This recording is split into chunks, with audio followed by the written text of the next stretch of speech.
Bonjour à toutes et à tous. Dans cette vidéo, je vais vous parler d'hypnose thérapeutique. Et plus spécialement, pour qui? Pourquoi? Comment ça marche?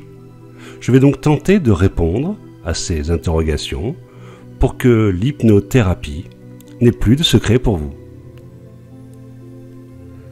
Tout d'abord, sachez que vous expérimentez l'hypnose plusieurs fois par jour sans le savoir.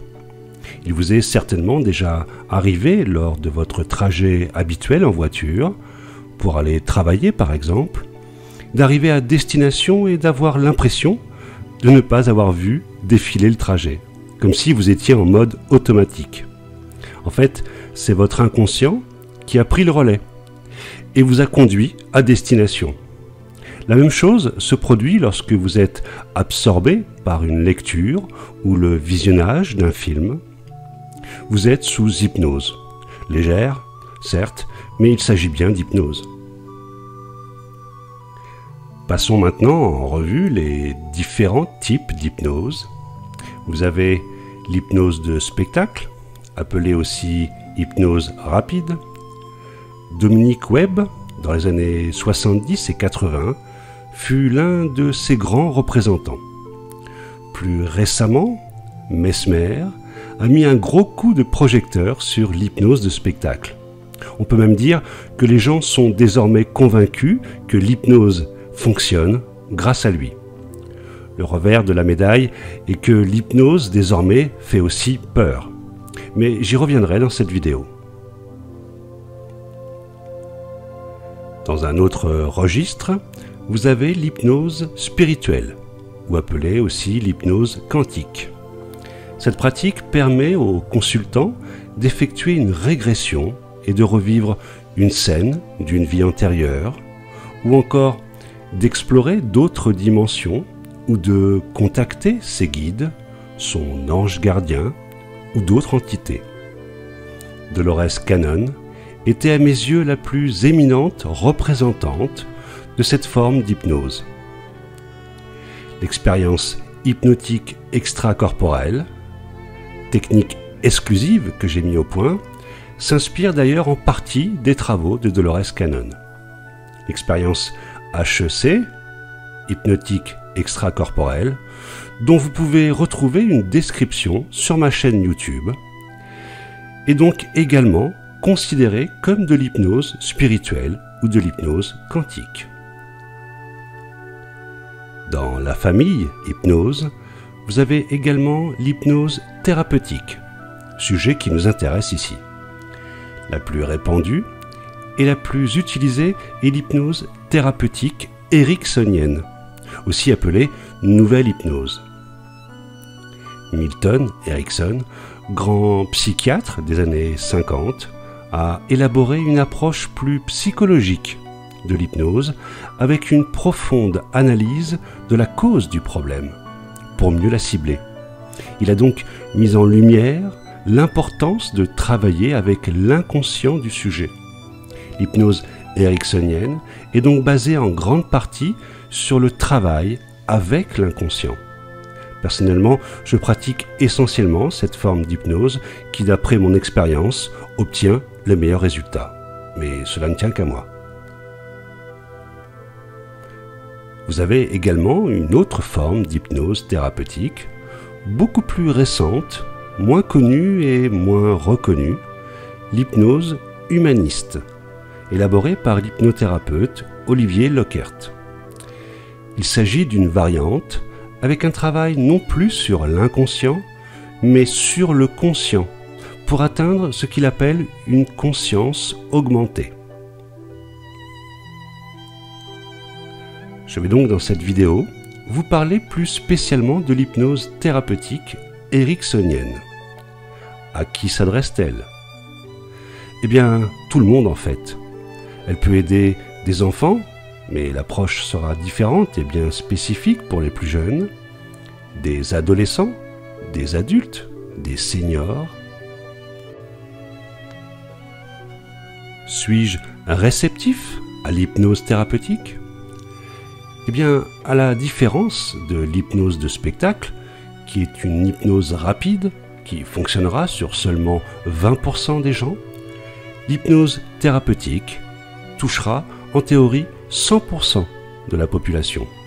En effet, l'approche est beaucoup plus lente et chaque séance sera personnalisée. Lors d'une séance, l'hypnothérapeute va faire en sorte de baisser votre activité mentale, que votre conscient se relâche, se détende, jusqu'à être au bord du sommeil. On parle alors d'un état modifié de conscience. L'hypnothérapeute peut alors suggérer des changements directement à l'inconscient. Pour bien comprendre l'importance de cette méthode et du travail avec l'inconscient, voici une image illustrant parfaitement la part de votre inconscient dans votre personnalité. Impressionnant, non? Donc oui, nous sommes tous réceptifs à l'hypnose thérapeutique, à condition d'avoir envie de changer. Et c'est bien là le plus important. Votre inconscient est votre meilleur protecteur. Il ne laissera pas faire ce que vous ne voulez pas faire. La grande inquiétude des gens que je rencontre sur des salons ou en conférence est de savoir s'ils vont garder le contrôle durant la séance d'hypnose. En fait, depuis la popularité de Mesmer, les gens ont peur d'être manipulés. Eh bien, soyez rassurés, sachez que votre inconscient vous protégera toujours. C'est votre plus grand protecteur. Si Mesmer vous fait faire le poulet sur scène, c'est que votre inconscient le permet. Et cette autorisation de votre inconscient à opérer des changements est primordiale. En effet, par exemple, si vous venez à votre séance d'hypnose pour arrêter de fumer, mais que vous précisez que c'est votre médecin ou votre conjoint qui vous a conseillé d'aller voir un hypnothérapeute, vous avez 3 chances sur 4 que l'hypnose ne fonctionne pas. Avez-vous réellement envie d'arrêter de fumer? Je vous dirai alors de revenir me voir quand vous serez prêt à arrêter. Alors, pourquoi venir voir un hypnothérapeute? L'hypnose thérapeutique peut vous venir en aide dans de très nombreux domaines. Contre les addictions, au cannabis, à la cigarette, au sexe, aux jeux d'argent. L'hypnose thérapeutique est particulièrement efficace contre l'insomnie, également contre les phobies, les peurs. Vous pouvez également mieux gérer votre stress, améliorer votre confiance en vous, pour la prise de parole en public par exemple, vous débarrasser d'un mal-être ou d'un traumatisme subi durant votre enfance, vous pouvez atténuer ou supprimer des allergies. L'hypnose peut aussi vous aider à faire votre deuil, à perdre du poids, et dans bien d'autres domaines encore. L'hypnose thérapeutique est ce que l'on appelle une thérapie brève, c'est-à-dire que 3, 4 ou 5 séances maximum sont nécessaires pour traiter votre problématique. A contrario d'une thérapie longue avec un psychologue ou un psychiatre qui se déroulera sur plusieurs mois, voire plusieurs années. L'important est que vous ayez réellement envie de changer. C'est l'une des clés du succès de l'hypnose thérapeutique. Enfin, pour pouvoir soulager les maux par les mots de manière durable, l'hypnothérapeute aura besoin de mieux vous connaître, d'identifier la cause de votre problème et de personnaliser au maximum les séances d'hypnose.